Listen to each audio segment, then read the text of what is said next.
Greetings, seekers of the forgotten. Welcome to Myth or Real, the channel where shadows of the ancient world breathe anew. I am your guide through the labyrinth of myths, where gods, monsters, and mortals collide in tales that shaped civilizations. Today, we unravel the enigma of Geryon, a creature of triplicate form, existential duality, and tragic fate. If you crave stories that probe the boundaries of humanity and monstrosity, smash that like button, subscribe, and join our fellowship of mythic explorers. Let your voice echo in the comments. Who is your favorite mythic archetype? Kings, warriors, demons, angels, or creatures like Geryon? The pantheon awaits your choice. The birth of a monster, lineage, and legacy. Geryon's story begins not with a roar, but with a whisper, a ripple in the cosmic bloodline of primordial chaos.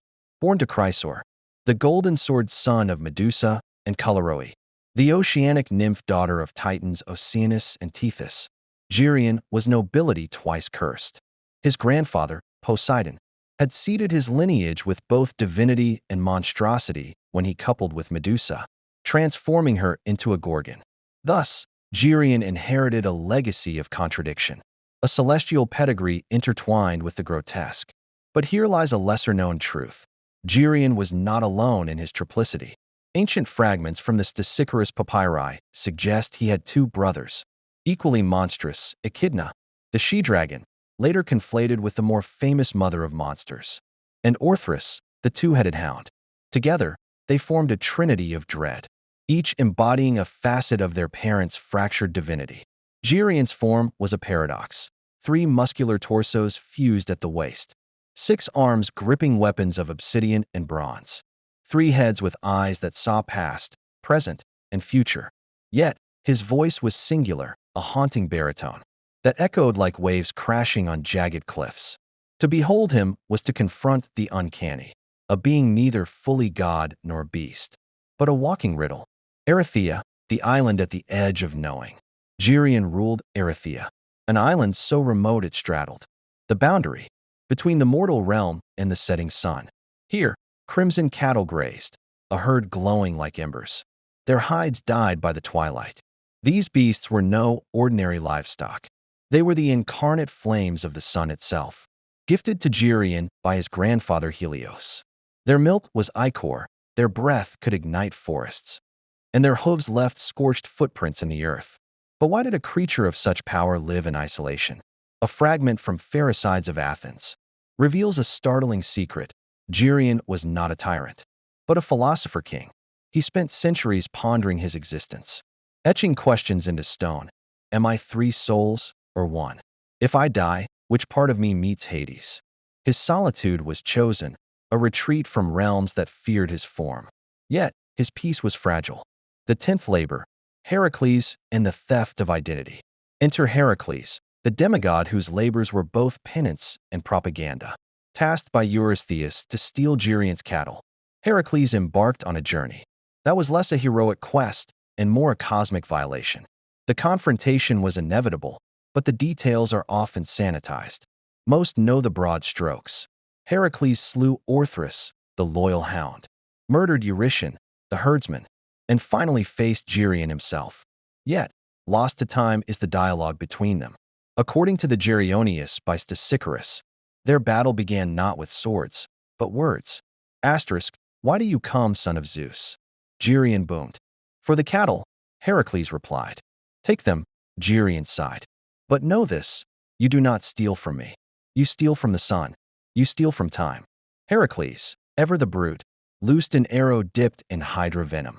It pierced Geryon's 3 hearts simultaneously, felling him like a triune oak. But as life ebbed, Geryon laughed, a sound both mournful and triumphant. You see me as 3, but I am infinite. The sun will remember. The aftermath, erasure and resurrection. Geryon's corpse was burned, his ashes scattered into the Atlantic.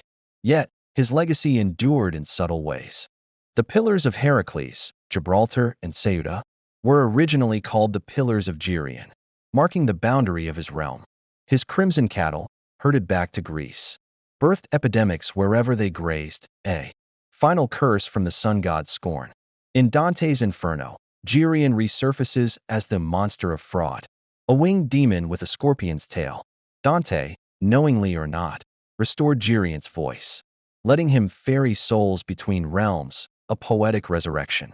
But the most profound secret lies in Orphic hymns, which whisper that Geryon's three souls reincarnated separately, one as a king, one as a poet, and one as a star.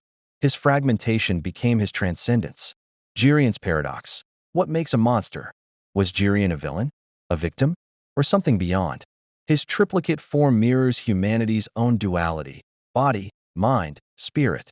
He forces us to ask, is monstrosity a matter of form or action? Heracles, the hero, slaughtered innocents and pillaged, yet history glorifies him. Geryon, the introspective ruler, is reduced to a footnote in another's legend. Epilogue. Your turn, mythic travelers. If this tale of fractured divinity resonated with you, let the algorithm gods know. Like, subscribe, and share this odyssey. Comment below. Who is your favorite mythic being? A cunning king like Odysseus? A tragic warrior like Achilles? Or perhaps a misunderstood creature like Geryon? The Triune King. Geryon's reign beyond the horizon. Geryon's rule over Erytheia was not merely one of isolation, but of profound cosmic balance. The island, often described as a crimson Eden, was a nexus of celestial energy. Ancient Hesperides texts, rediscovered in 19th century archaeological digs, suggest Erytheia was one of the seven anchors of the world, places where the fabric of reality grew thin. Geryon's role as guardian of this liminal space hints at a responsibility far grander than herding cattle. He was a steward of cosmic order, preventing the sun's flames from spilling into mortal realms. His three bodies, often misinterpreted as monstrous, may have symbolized a trinity of sovereignty. 1. The warrior, clad in obsidian armor, bearing a spear. 2. The sage, holding a scroll inscribed with star maps. 3. The shepherd, cradling a lamb, emblematic of his bond with the crimson herd. This trifurcation mirrors Indo-European kingship archetypes: warrior, priest, and provider, suggesting Geryon was less a brute and more a divine monarch whose form embodied his duties. The Hesperides connection, sisters of the twilight, rarely mentioned in mainstream retellings, is Geryon's kinship with the Hesperides, nymphs of the evening light. These sisters, Egli, Erytheia, and Hesperia, were not just neighbors, but his celestial counterparts. Some ethereal hymns portray them as Geryon's spiritual consorts, their golden apples, symbols of immortality, reflecting his cattle's solar essence. Together, they maintain the golden hour, the fleeting moment when day and night coexist. This relationship adds nuance to Heracles. Labor, stealing the cattle wasn't just theft, but a disruption of cosmic harmony. The apples of the Hesperides and Geryon's herd were two halves of a whole, representing the sun's creative, cattle, and destructive, apples, powers. By seizing one, Heracles unwittingly triggered the atrophy of the golden hour, hastening humanity's estrangement from the divine. Geryon's death, a sacrifice or a scapegoat. The battle with Heracles is often framed as a heroic triumph, but alternative accounts, like those preserved by the Celtiberian tribes of ancient Spain, paint Geryon as a martyr. In their oral epics, the Lament of Geryon, he surrenders his cattle willingly, foreseeing that his death will catalyze a new era.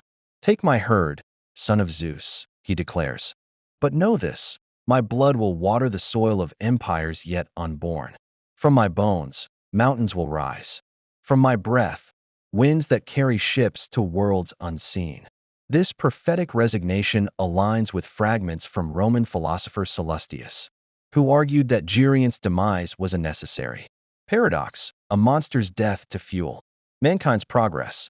His triple heart, burning with solar fire, was said to have crystallized into ruby deposits beneath Gibraltar, later mined to adorn the crowns of kings who claimed his legacy. The three souls, reincarnation and legacy. The Orphic belief in Geryon's fragmented rebirth opens a metaphysical labyrinth. If his souls became a king, a poet, and a star, what became of them? 1. The king. Some scholars speculate that Alexander the Great, a ruler obsessed with sun symbolism and the edges of the world, was one incarnation. His march to India, a land of crimson sunsets, echoes Geryon's domain. 2. The poet, the tragic Roman bard Ovid, exiled to the Black Sea, wrote of a three-formed shadow haunting his dreams.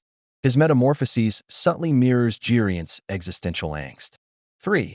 The star, the constellation Orion's belt ***, was known to Phoenician navigators as Geryon's spire, a celestial guidepost marking the path to Erytheia. This tripartite afterlife suggests Geryon achieved a form of immortality, his essence diffusing into humanity's collective unconscious. Geryon in art, from grotesque to Gothic. While Greek vase art reduced Geryon to a three-headed oddity, medieval alchemists and Renaissance mystics reinterpreted him as an allegory of the Trinity. A 15th-century engraving by Florentine artist Antonio Pagliuolo depicts Geryon with one head youthful, one aged, and one skeletal, symbolizing life's stages. In the margins, a Latin inscription reads, Tres sunt unum, three are one. Even modern pop culture whispers his name. The triple-bodied boss in Hades.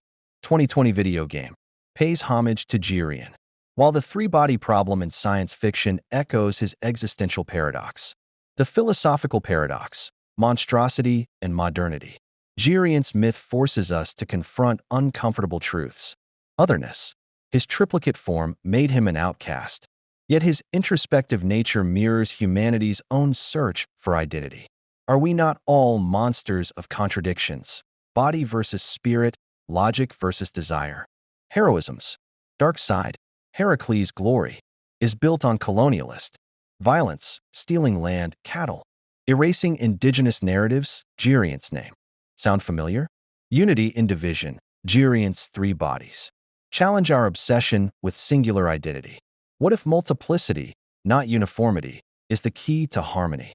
Final call to the mythic voyagers. If Geryon's tale has ignited your mind, let the world know. Like, subscribe, and share to keep these ancient flames alive. Who stirs your soul? A tragic titan like Prometheus? A cunning trickster like Loki? Or Geryon, the triune enigma? Speak your truth in the comments. Until our next Odyssey, remember, every monster is a mirror. What do you see staring back? Farewell, Star Walkers. The myths are never silent. They wait for you to listen.